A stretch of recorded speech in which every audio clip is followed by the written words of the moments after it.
Assalamualaikum dan salam sejahtera. Bertemu kembali dalam MG Flash 31 Mac bersama saya Nur Ayuni Johari. Berita utama, Parti Pribumi Bersatu Malaysia Bersatu dan PAS akan terus mengukuhkan kerjasama dalam Perikatan Nasional bagi menghadapi Pilihan Raya Umum ke-15 PRU15.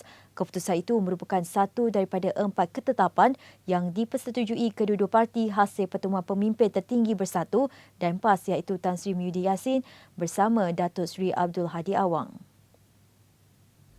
Pertemuan tersebut diadakan berikutan senario mutakhir politik negara bagi merangka hala tuju kerjasama lebih mantap dan berstrategi dalam Perikatan Nasional.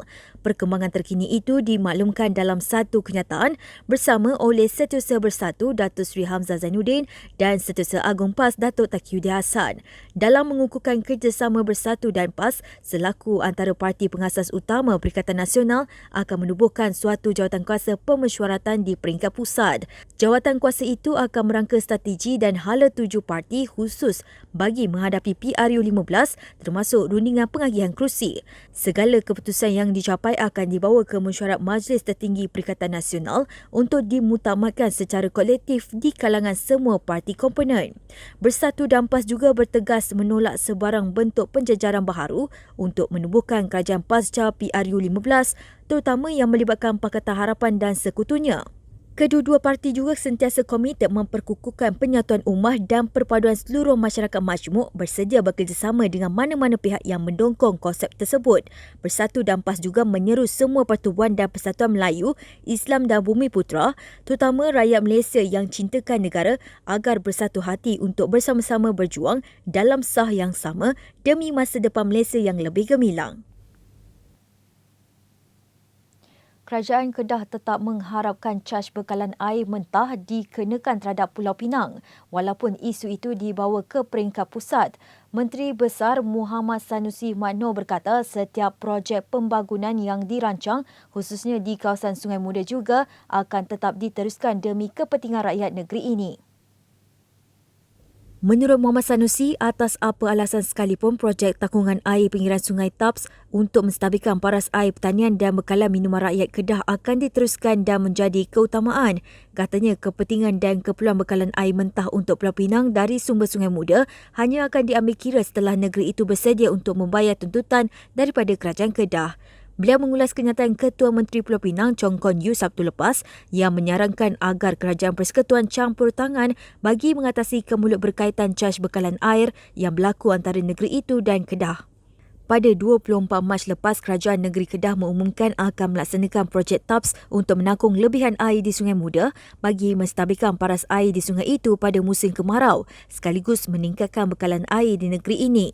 Muhammad Sanusi ketika mengumumkan projek itu berkata, Pulau Pinang perlu bersedia kerana setelah pembinaan TAPS sedia, ia mungkin akan memberi kesan kepada bekalan air di Pulau Pinang jika kerajaan negeri itu masih enggan membayar caj air mentah.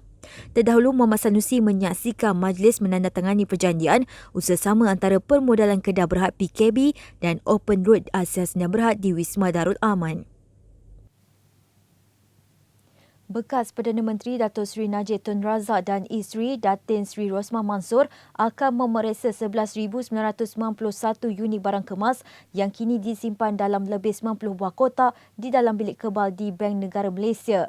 Pemilik syarikat barang kemas Global Royalty Trading SAL dari Lubnan, Samir Halimeh juga akan melakukan pemeriksaan tersebut. Barang kemas itu antara pelbagai barangan yang disita polis dari premis Obu Holdings yang Berhad di Pavilion Residence pada Mei 2018. Hakim Mahkamah Tinggi Datuk Muhammad Jamil Husin hari ini menetapkan 12 hingga 15 Julai atau 2 hingga 6 Ogos ini bagi pemeriksaan barang kemas oleh pihak ketiga dan pengurusan kes ditetapkan pada 1 Jun. Terdahulu, Timbalan Pendakwa Raya Fatih Hadni Khairuddin berkata berdasarkan simulasi yang telah dilakukan antara pihak pendakwaan, BNM dan pegawai penyiasat kes, pemeriksaan ke atas 11,991 unit barang kemas itu akan mengambil masa antara 4 hingga 5 hari. Datuk Seri Najib, Datin Seri Rosmah dan Global Royalty merupakan pihak ketiga yang ingin menuntut barang kemas dan permohonan lucut hak difailkan pendakwaan terhadap Obu Holdings yang dimiliki oleh Tan Sri Bustari Yusof. Sementara itu, Peguam Datuk David Gurupatam yang mewakili Global Royalty berkata Samir kini berada di United Kingdom. pihaknya akan membuat permohonan pas khas untuk anak guamnya memasuki Malaysia bagi memeriksa barang kemas berkenaan. Dalam prosiding hari ini, Peguam Syahira Hanafiah dan Iskandar Shah Ibrahim mewakili Najib dan Rosmah. Pada 25 Julai tahun lepas, Najib dan Rosmah telah memeriksa sebanyak 306 beg tangan, 401 jam tangan, 16 aksesori jam tangan dan 234 cermin mata yang turut disita dari premis sama. Seorang bekas korporal polis sempat berpesan kepada ahli keluarga supaya reda dan menjaga anak-anaknya selepas Mahkamah Tinggi Kuala Lumpur menjatuhkan hukuman gantung sampai mati kerana membunuh anak perempuan tirinya 6 tahun lepas. Hakim Colin Laura Sequeira menjatuhkan hukuman itu ke atas Muhammad Khairul Anwar Baharudin 39 tahun selepas mendapati pihak pembelaan gagal menimbulkan keraguan munasabah di akhir kes pembelaan. Sejurus prosiding selesai, Muhammad Khairul Anwar yang kelihatan tenang berada di kandang tertuduh berpaling ke arah ahli keluarganya yang berada di galeri awam sambil tersenyum. Beliau sempat berkata, "InsyaAllah Allah dah tentukan doa yang baik-baik. Jaga anak abang baik-baik." Keluarganya yang mendengar kata-kata itu tidak dapat menahan sebab dan dilihat menangis. Tertuduh didakwa membunuh Hanis Amanah Muhammad Zafil yang berusia 2 tahun ketika kejadian di sebuah kondominium di Seksyen 5 Wangsa Maju antara 7 pagi dan 7.30 malam 6 November 2015. Pertuduhan mengikut Seksyen 302 Kandung Keseksaan yang memperuntukkan hukuman mati mandatori. Dalam penghakimannya, Hakim Sequeira berkata, mahkamah mendapati bahawa seluruh keterangan mengikut keadaan di dalam kes ini menjurus kepada kesimpulan tertuduh membunuh si mati. Seramai 15 saksi pendakwaan dan seorang saksi pembelaan iaitu tertuduh dipanggil membela diri sepanjang pembicaraan itu. Dalam prosiding itu, pendakwaan dikendalikan oleh Timbalan Pendakwa Raya Zahidah Zakaria manakala Peguam Fariz Azad mewakili tertuduh. Kes menyayat hati itu dilaporkan media pada November 2015 yang membawa kepada pembukaan akaun Facebook atas nama Keadilan untuk Amanda. Kegiatan seorang lelaki menanam 3 pokok ganja dalam bilik air terbongkar selepas polis menyerbu kediaman sewanya di Pulau Tikus Georgetown, Pulau Pinang pada 23 Mac lalu.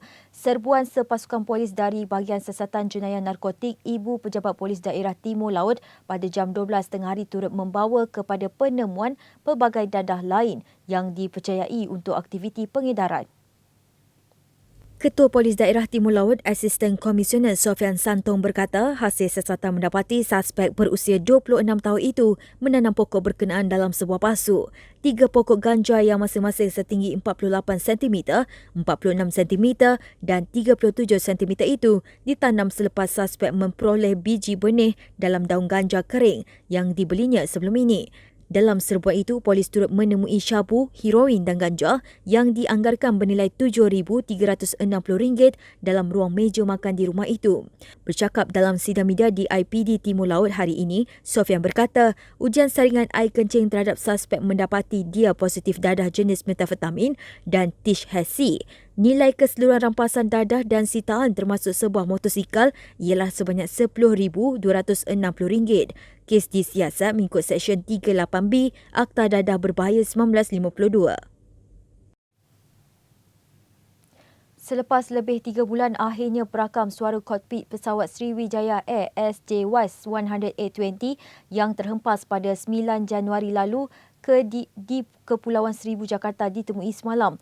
Penemuan itu dimaklumkan oleh Kementerian Pengangkutan Indonesia. Sebelum ini, beberapa penyelam laut telah diarah mencari perakam suara itu yang merekukan perbualan antara juruterbang pesawat sebelum ia terhempas. Menerusi laporan awal nahas, juruterbang pesawat tersebut telah melaporkan mengalami pelbagai masalah sebelum ia terhempas ke dalam laut. Rakaman suara itu mampu memberikan petunjuk penting tentang perbualan juruterbang-juruterbang berkenaan yang dalam penerbangan menuju ke Pontianak di Borneo. Pesawat itu pernah digunakan oleh syarikat penerbangan Amerika Syarikat iaitu Continental Airlines dan United Airlines. Pada 9 Januari lalu, pesawat Sriwijaya Airlines SJY-100A20 telah terhempas di Laut Jawa, Jakarta dan mengorbankan 62 penumpang serta kru penerbangan. Pesawat berusia 26 tahun itu telah terjunam ke dalam laut pada ketinggian 3,000 meter selepas beberapa minit berlepas dari lapangan terbang antarabangsa Soekarno-Hatta, Jakarta. Sekian dahulu MG Flash buat masa ini. Terus bersama kami untuk perkembangan terkini dari masa ke semasa hanya di platform media sosial Malaysia Gazette, di Facebook, Twitter, Instagram dan juga YouTube atau melalui portal di www.malaysiagazette.com. Assalamualaikum dan salam hormat.